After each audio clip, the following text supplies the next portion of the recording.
como que eu faço para dar um nó no anzol. E esse aqui é um anzol 8, ó, que eu uso para pescar os piauzinhos e usar para pegar lambari também. Estou enganchado aqui na perna, tá? Eu pego, deixa eu enganchar aqui. Aí eu coloco por baixo e dou 4 voltas. 2, 3, 4. Acho que é um nó que a maioria das pessoas conhece.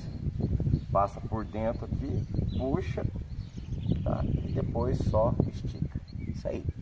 Fica bem amarradinho, só corta o excesso aqui e já era.